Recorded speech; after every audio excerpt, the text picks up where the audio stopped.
Bon, le chapitre 3 du tronc commun option français, le modèle de l'atome, partie 1. Donc, au cours de la science, on va essayer de poser la question, c'est quoi un atome? Donc, c'est quoi un atome? Donc, pour comprendre le pourquoi de cette question-là, on va faire dans un premier temps un aperçu historique. Un aperçu historique, comment les savants ont pensé à la constitution de l'atome. Donc, on va commencer plus loin, donc avec Démocrite, ça veut dire 400 avant Jésus-Christ. Alors, comment il pense à la constitution de l'atome?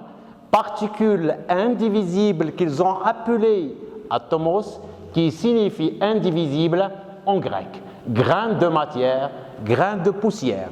Donc, pour les Grecs, l'atome, c'est la plus petite partie de la matière. Ça veut dire que on divise la matière infiniment. La plus petite partie qu'on obtient est appelée, selon les Grecs, c'est à 400 avant Jésus-Christ, sont appelés les atomos, qu'on appelle les atomes. Alors, cette idée-là a duré longtemps, et avec Dalton, c'est un Anglais vers 1818, ça veut dire les atomes sont représentés par des sphères. Ça veut dire ici, il pense à la géométrie, ça veut dire il a considéré que la partie indivisible selon les Grecs, ça fait 400 avant Jésus-Christ, ont des formes sphériques.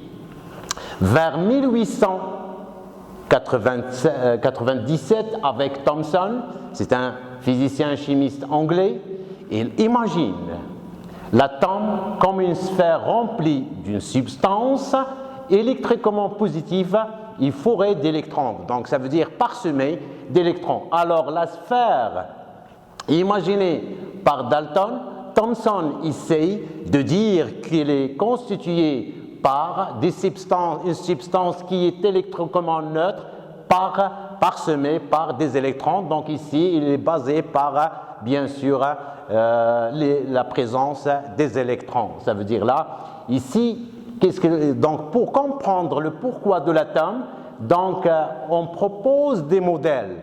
Donc le modèle de Démocrite, le modèle de Dalton, le modèle de Thomson. Donc le modèle de Dalton, bien sûr, c'est une amélioration du modèle de Démocrite ainsi que Thomson. Le modèle de Thomson, et donc, c'est améliorer le modèle de Dalton. Ça veut dire là que chaque modèle se base sur l'insuffisance de l'autre. Vers 1911, Rutherford, l'atome est surtout constitué de vide. Au centre de l'atome doit se trouver une masse importante, positive, que doit être extrêmement petite et dense. L'atome est neutre, il y a autant de charges positives que de charges négatives. Il propose bien sûr un modèle atomique comparable au système solaire.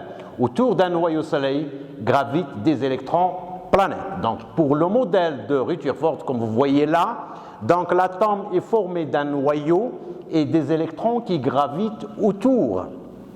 Ça veut dire le modèle atomique pour Rutherford est semblable au système solaire.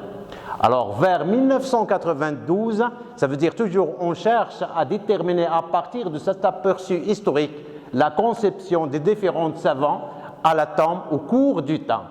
Donc son travail s'inspire du modèle nucléaire de l'atome de Rutherford. Donc il est basé, donc Bohr a basé sur le modèle de Rutherford. Bien sûr, il proposa que les électrons ne pouvaient suivre que des trajectoires bien définies. Donc, il inspire son modèle à partir du modèle de Rutherford et que les électrons occupent des trajectoires des orbites bien définies. Pour le modèle le plus moderne, c'est pour la physique quantique, ça veut dire là qu'on ne peut pas préciser la trajectoire ou la position d'électrons à un instant donné autour du noyau. C'est pour cela qu'on dit qu'il y a un nuage électronique autour du noyau.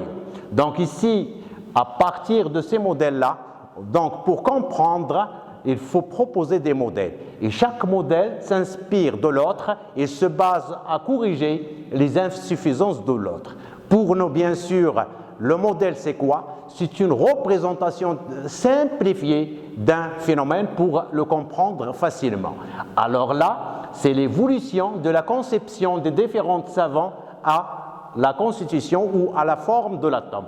Pour nous, on va adopter parmi ces modèles-là un modèle plus simple. J'espère bien sûr que celui de Rutherford ou celui de Bohr est utilisé pour un autre niveau pour bien comprendre le pourquoi ou bien de quoi il constituait un atome. Voilà l'évolution du modèle au cours du temps de 1803 donc, à 1926. Vous voyez que c'est le modèle proposé par Dalton, c'est le modèle sphérique de l'atome qui est insuffisant pour expliquer bien sûr les constituants de l'atome. Le modèle de Thomson est inspiré en supposant que l'atome est parsemé par des électrons. Rutherford, bien sûr, a proposé un modèle du système solaire que les électrons gravitent autour du noyau vers 1911. Et vous voyez, on a une amélioration de chaque modèle, bien sûr, pour bien comprendre le modèle de l'atome. Alors là, pour le modèle de Bohr, bien sûr, les orbites ou bien les trajectoires occupées par les électrons qui gravitent autour du noyau sont des trajectoires bien définies. Et pour le modèle quantique, on parle d'un nuage électronique autour de l'atome. Et donc, pour nous, donc on va peut-être que c'est simple de penser à un modèle plus simple, c'est que l'atome est formé d'un noyau au centre et que les électrons tournent autour du noyau. Alors, voilà l'évolution, donc un axe du temps, l'évolution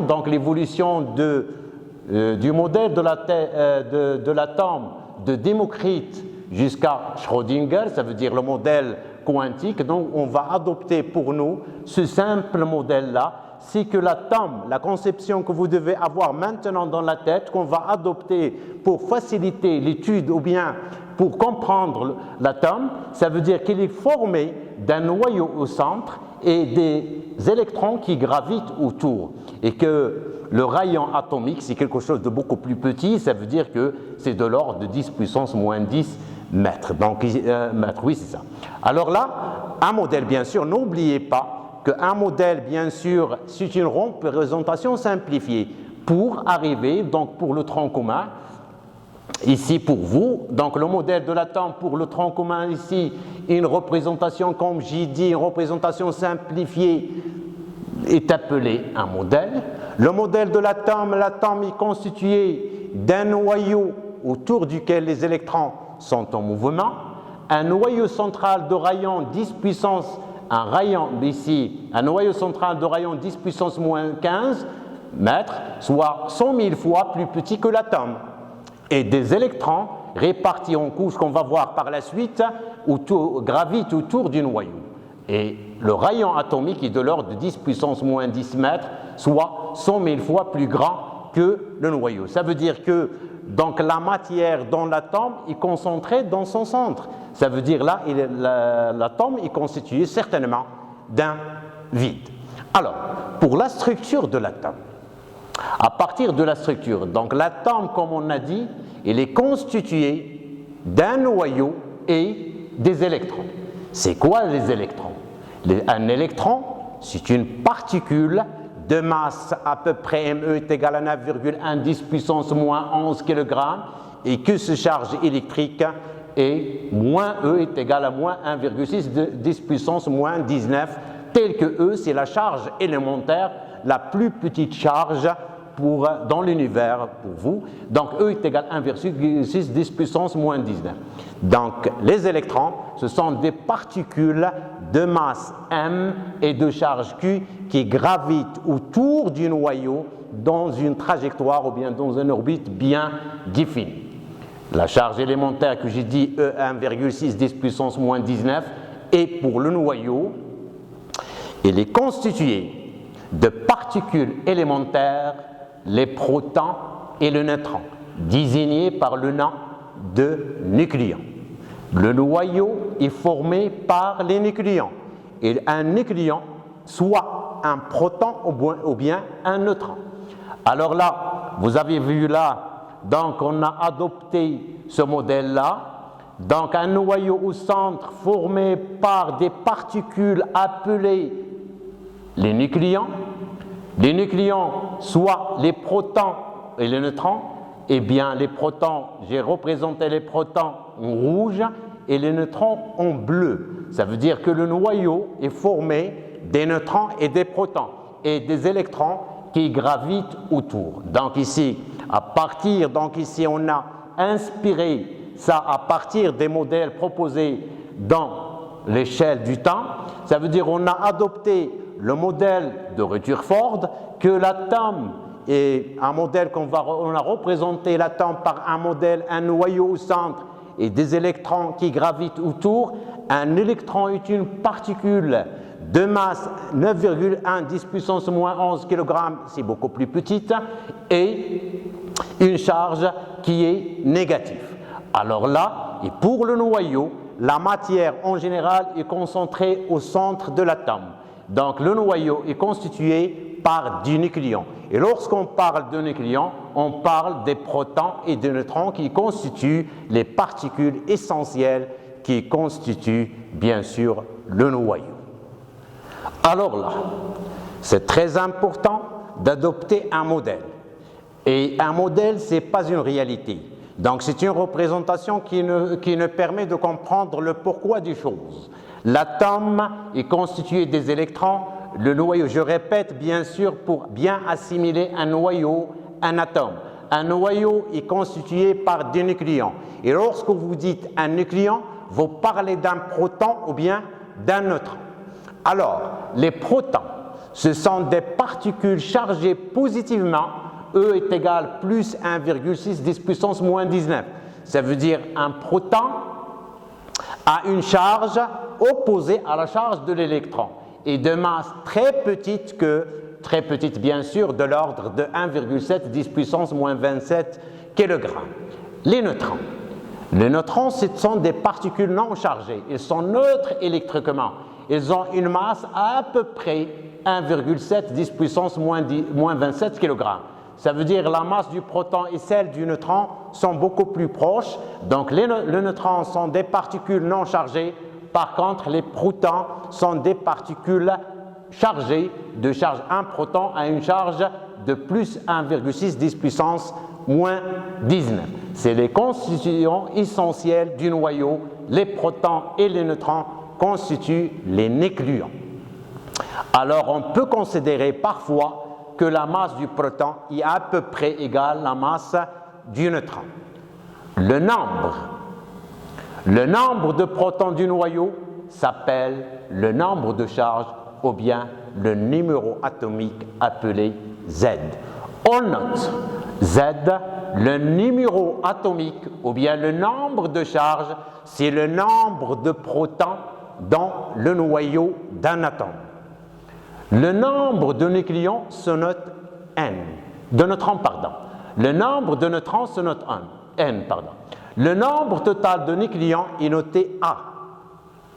Donc, si un noyau contient A nucléons et connaissant le nombre de protons Z, on peut en déduire facilement que le nombre de nucléons est égal au nombre de protons plus le nombre de nucléons.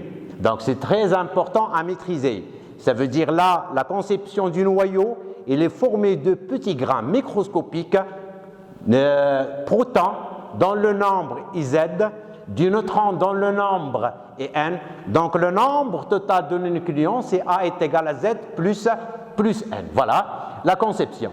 Vous avez un atome, dans le noyau, vous avez Z protons, et vous avez un neutron, la somme c'est A qui est le nombre total de nucléons du noyau et des électrons qui gravitent autour. Une remarque très importante, un atome est électriquement neutre. L'atome est électriquement neutre. Comment il est neutre? Ça veut dire qu'il possède autant de charges positives que de charges négatives. On a parlé ici le nombre de charges négatives qui est le nombre des électrons. Le nombre de charges positives, c'est le nombre de protons dans le noyau. Et comme l'atome est neutre, ça veut dire qu'il est électrochimiquement neutre, le nombre de charges positives est égal au nombre de charges négatives. Donc ça veut dire qu'il y a autant de protons que de neutrons dans un atome. Alors c'est très important. Alors quelle est la charge du noyau? Alors la charge du noyau, puisque les particules chargées dans le noyau, c'est les protons, et que le nombre de protons dans le noyau est Z, donc la charge du noyau est égale plus ZE. E, c'est la charge élémentaire. La charge du noyau est égale le nombre de protons fois la charge d'un seul proton qui est E. Donc, et puisque l'atome est neutre, vous avez autant de protons que d'électrons. Et comme un électron porte une charge moins E, donc la charge des électrons qui gravitent autour du noyau dans un atome, c'est quoi? C'est Z, je parle d'un atome, Z fois moins E. Donc la charge des électrons qui gravitent autour du noyau, c'est moins ZE. Donc si on veut définir la charge de l'atome, c'est quoi? La charge de l'atome, c'est la somme de la charge du noyau plus la charge des électrons, donc on va obtenir 0. ZE moins ZE est égal à 0. J'espère bien, il faut bien assimiler ces représentations-là. Il faut bien savoir qu'est-ce que ça veut dire un proton. Il faut savoir un neutron, les nucléons, et le nombre de nucléons, le nombre de protons, le nombre d'électrons dans un atome, et bien sûr de déterminer la charge du noyau et la charge des électrons. Et n'oubliez pas que l'atome est neutre. Je répète, l'atome est neutre. Ça veut dire qu'il y a autant de charges positives que de charges négatives. Ça veut dire qu'il y a autant de protons que d'électrons dans un atome. Alors là, ici, on est amené à utiliser des symboles. Alors là, on représente la représentation symbolique d'un noyau d'un atome est représentée par ce symbole-là, X, A, Z. Tel que X, on va parler par la suite par X. X, c'est l'élément chimique. L'élément chimique, il peut être le carbone, l'hydrogène, etc. A, ou bien je commence par Z. Ici, vous avez un noyau. Le noyau, il est constitué de deux types de particules, les protons et les neutrons, c'est les nucléons. Alors, le numéro atomique Z ou bien le numéro de protons qu'il contient. Vous avez un noyau qui contient Z protons. Et dans le symbole du noyau, la représentation symbolique du noyau, on écrit à gauche et en bas de X, Z qui est le nombre de protons. Alors, et pour le nombre de masses, ou bien le nombre de nucléons, il ne faut pas mélanger ces concepts-là. Donc, le nombre de nucléons, protons et neutrons qu'il contient.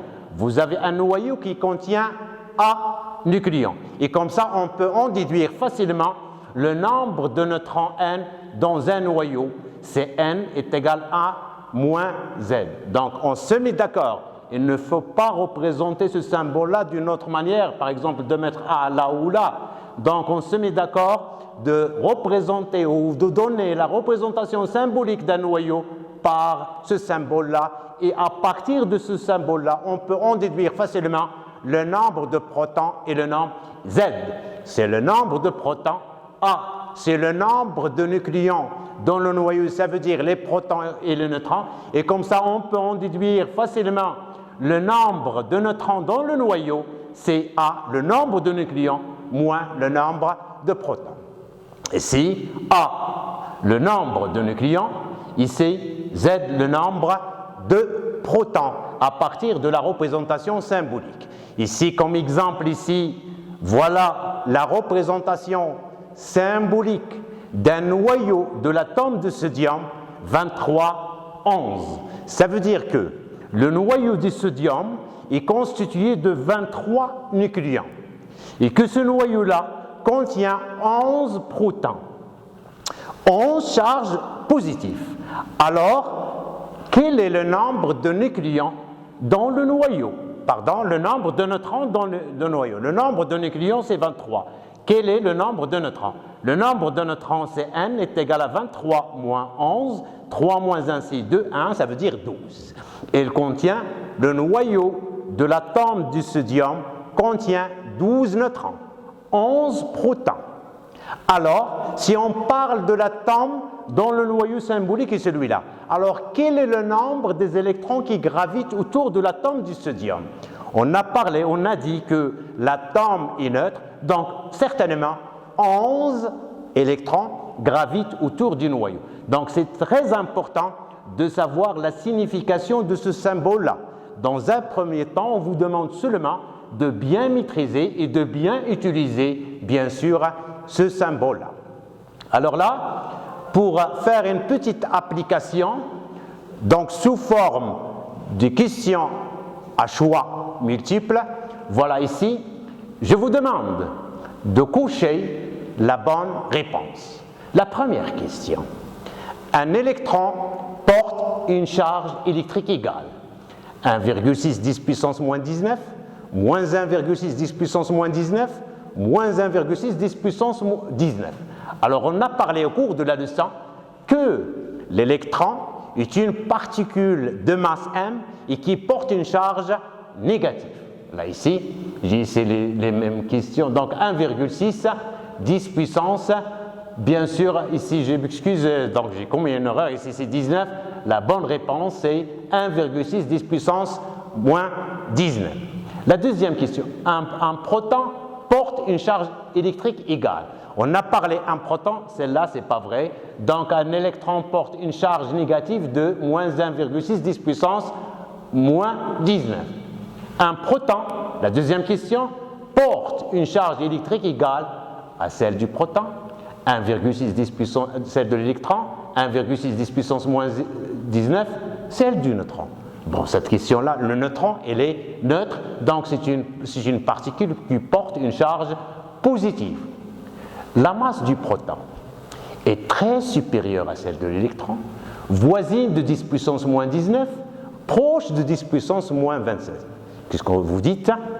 Bien sûr, la bonne réponse, c'est 10 puissance moins 27, et bien sûr, elle est supérieure à celle de l'électron. La quatrième question. La particule non chargée de l'atome est le proton, le neutron, l'électron. Bien sûr, vous savez la réponse, c'est le neutron. Cinquième question. Les deux particules constituant l'atome et ayant des masses voisines, c'est normal. C'est quoi? C'est le proton et le neutron. La sixième question. Le nombre de charges Z est par définition égal au nombre de quoi? De protons dans le noyau, d'électrons dans l'atome isolé, de masse dans l'atome. Vous avez la réponse, c'est le nombre de protons dans un noyau. Et pour la septième question, le nombre de masse A, est défini par définition, est égal, bien sûr, égal au nombre de la valeur de la masse de l'atome, des neutrons dans le noyau, du nucléon dans le noyau. La bonne réponse, bien sûr, des nucléons dans le noyau. Donc la huitième question, on représente symboliquement un noyau ou un atome par 1. Donc la représentation XZA, XAZ, XAN. Donc il ne faut pas mélanger ces représentations. On a adopté, au niveau, bien sûr, dans les scientifiques ont adopté cette notation-là. Donc ici, X, AZ tel que Z, c'est le nombre de protons, A, c'est le nombre de nucléons. Je répète ici, j'ai commis une erreur là. Un électron porte une charge électrique est égale à moins 1,6 10 puissance moins 19. Donc, la première partie de la leçon modèle de l'atome se termine là. Ça veut dire ce qui est important dans cette première partie, de savoir un modèle. Et pour votre niveau, on a adopté le modèle de Bohr-Rutherford et de savoir bien la représentation symbolique du noyau et de bien savoir Z, le nombre de protons et le nombre de nucléons. Et merci et à la prochaine séance.